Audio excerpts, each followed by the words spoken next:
Auxico Resources is a Canadian company focused on the production of critical minerals and high-value metals and rare earth elements. It has access to close to 4 million tons of such minerals, one of the largest deposits outside of China. I am delighted to be joined by Frederick Kozak, who is the Chief Executive and President. So Frederick, first off, what is it that you're producing and what's the market demand like? Well, currently Auxico doesn't produce anything, but we are a sales agent for monazite out of Africa, out of the DRC, for our sister company.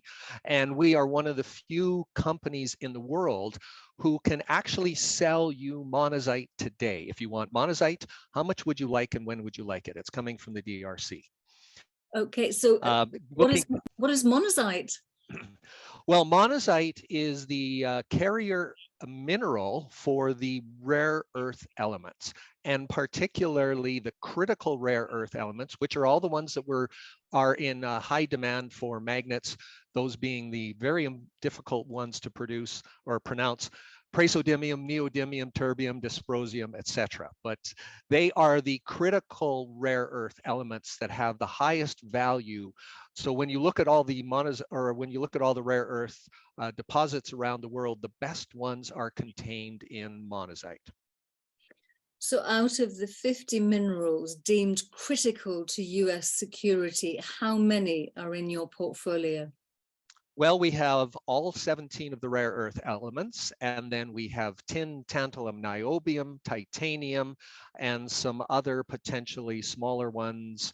But everything that we've got is on the US and I think the rest of the world's critical materials list. So therefore, I'm assuming that there is a huge market demand. There very much is a massive market demand. The world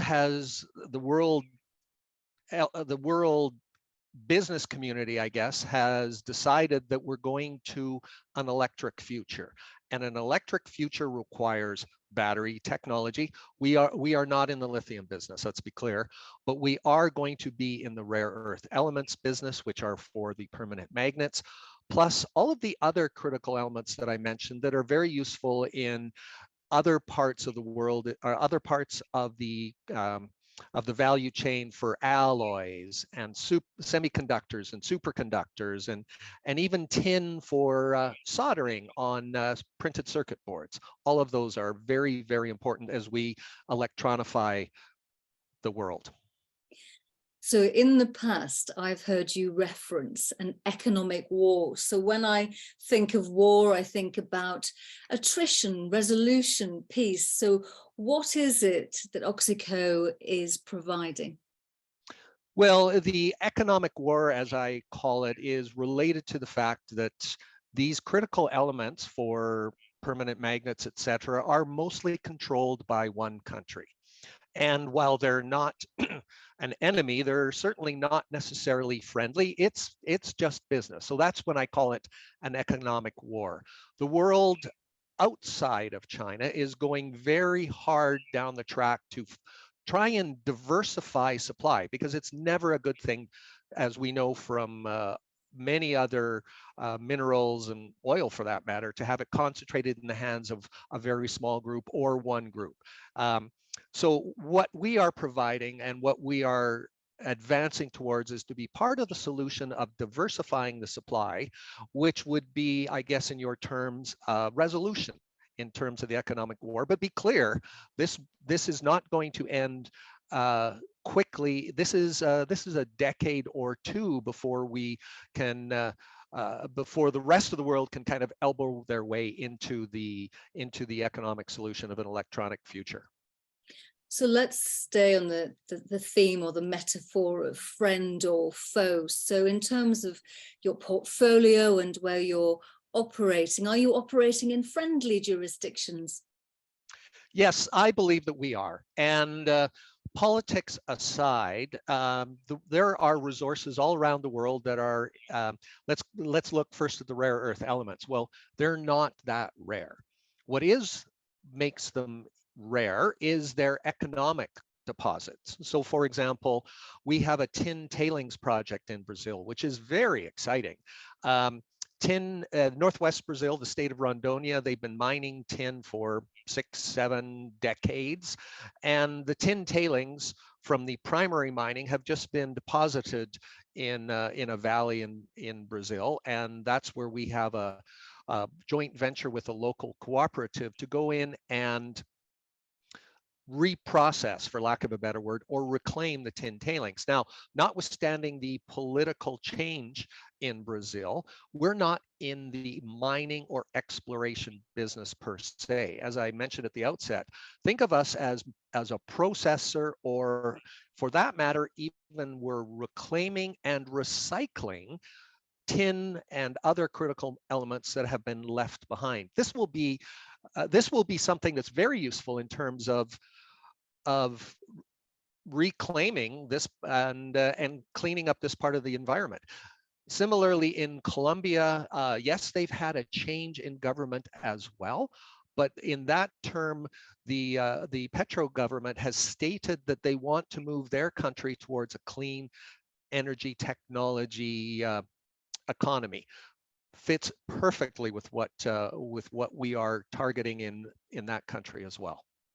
So in terms of your reclamation efforts in Brazil, I'm quite sure that that's probably right up Lula da Silva's street. So you are, as you said, you are not a miner, and you are not digging up areas of outstanding natural beauty, and you have established relationships. So I'm just wondering, in terms of the experience of the board, you know, what's your knowledge like? What's the board's knowledge like regarding production, processing, smelters, and the countries in which you're operating?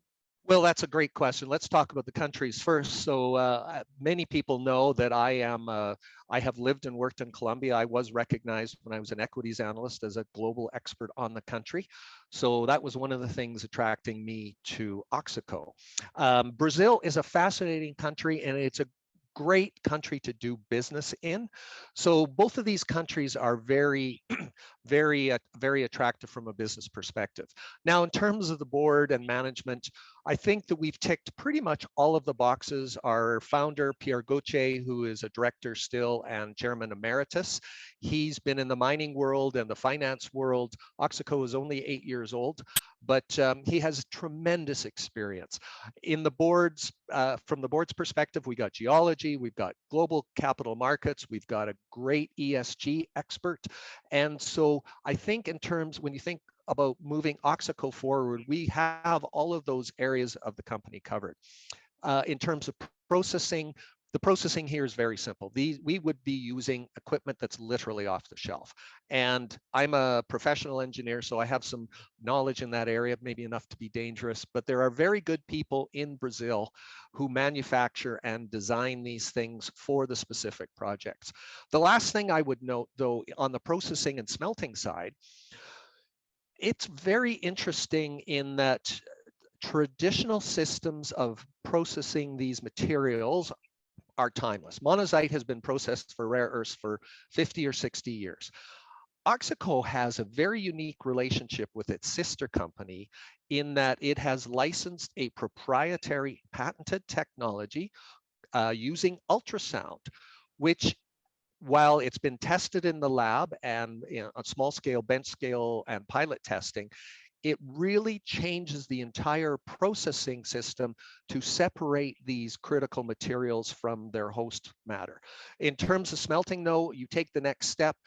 Smelting technology is fairly well known around the world, and while Auxico is not in that business as yet, that's where the value chain is, and we are considering how do we add more value to the critical material chain for the Auxico shareholders.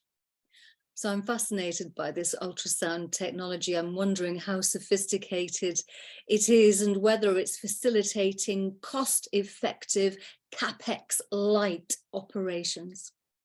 Well, in terms of the separation technology, the short answer is yes.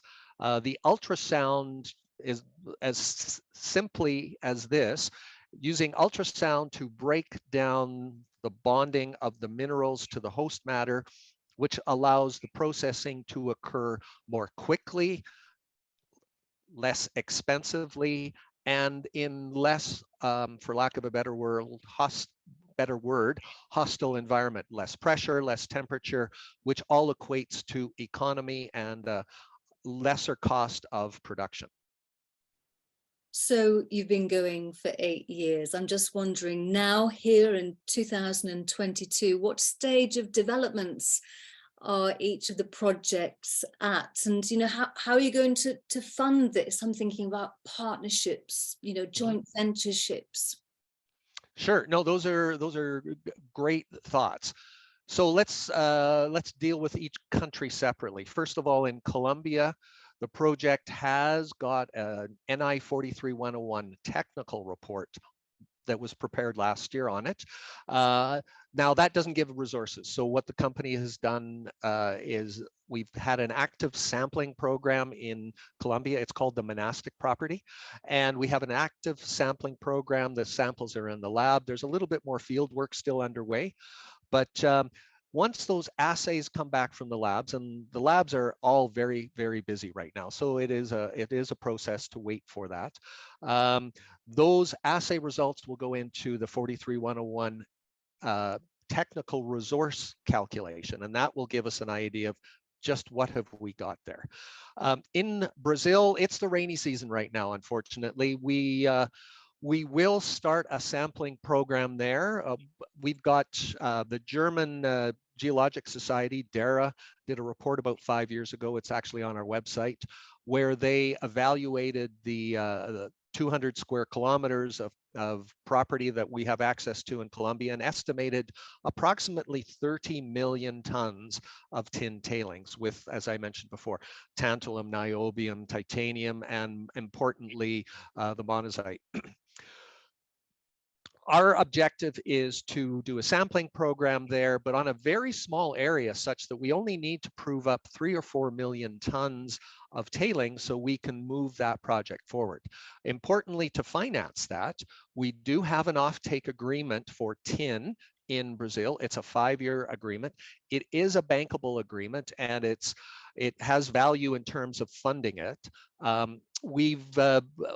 In September, I was in Brazil with the processing and equipment manufacturing engineers, and we did a site visit, and we had a preliminary idea of what the project processing would like, but we've revised that, and we're just reviewing their revised cost estimates, which are significantly lower than what we had previously. So between the offtake agreement having a bankable value to it, potential to do a small equity issue or other interesting instruments, could be some sort of debt or something like that. We don't want to burden the company with any more debt than necessary, but it is very economic in terms of a CapEx program. Similarly, Colombia, the difference being what we don't have in Colombia is grid power. So the Colombian project will be a little more expensive in terms of generating power to run the processing, but the processing is very simple.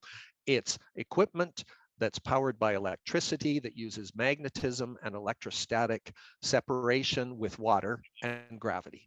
There's no chemicals involved. It's a very, very straightforward system. Our systems will be designed to recycle the water, so it's a closed loop. These things add a little bit of cost, but they're the right thing to do. We have considered in Colombia, because of where we're located, what does that look like in terms of potentially generating power using solar?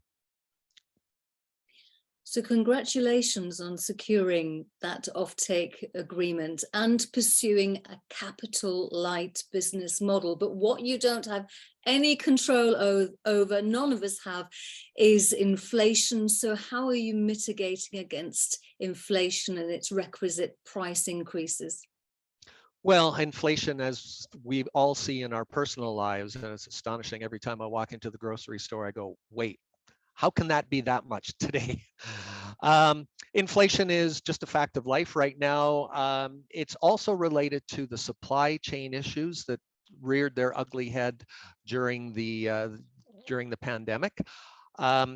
Inflation is just a fact of life, and we are mindful of that. But that having been said, I fully expected when we were recasting our CapEx estimate for the Brazilian project that I would see the costs go up. However, because we made some process design changes and simplifications to the process, our capital cost for Brazil specifically has gone way down. So there will be some inflation certainly factoring into that as we get ready to order equipment and that sort of thing. But it's a fairly low capex, as you say, a capital light type of system. We'll factor that in, but it's still, the economics of the project are still very, very attractive in both Colombia and Brazil. Excellent. So we now understand what the purpose of the company is, and the bigger ambition. What is it? To expand, to be bought, to be a shining light for the new technologies that require these rare earths and minerals? Well, that's a great point. And what I would characterize Auxico as is a company that's involved in selling critical materials to the new clean tech economy. So that is what Auxico is today. And I mentioned briefly sales agent, one of the few companies in the world that is actually selling monazite out of Africa. We're also about to embark on a program in Colombia where we will be selling tin as a sales agent, not as a miner or extractor. We're not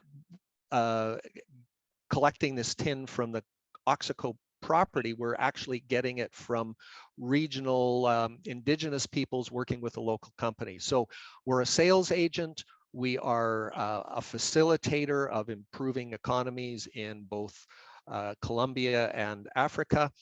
But the bigger picture for Auxico is the potential for Auxico to be a near full value chain from digging up the raw material, the tin tailings or the alluvial materials in either country, processing it, separating it, and then potentially sending it to manufacturers around the world who will then process it. But the ideal would be for Auxico to then take it to the next step, which would be to process and refine and capture much more of the value chain for Auxico shareholders.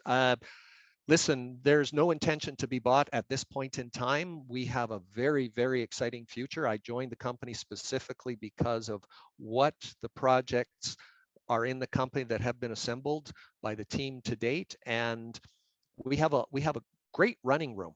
The shareholders will decide what's going to happen, but from a management and board's perspective, we are going forward with the processing and selling of critical materials for a clean technology world. Okay, so that's the blue sky thinking. I like that, but let's bring it to down. Let's hone it down to the next 12 months. 2023 is going to be your 9th year in operation. In terms of the short term, what are the goals for the next 12 months? Well, that's a great question again. So first and foremost, getting a 43-101 report for Colombia that will establish our resources in the ground. So then the next step to that is the planning that takes place to go to production from Colombia. We're just waiting on an environmental permit from the Colombian government to start more active work in the Colombian Minastyc project, which is our extraction project. The tin side, the tin sales, that's through a joint venture with a Colombian company. So that is proceeding, and watch for news early in the new year about our first sale of tin from Colombia, and then we look to slowly ramp that up.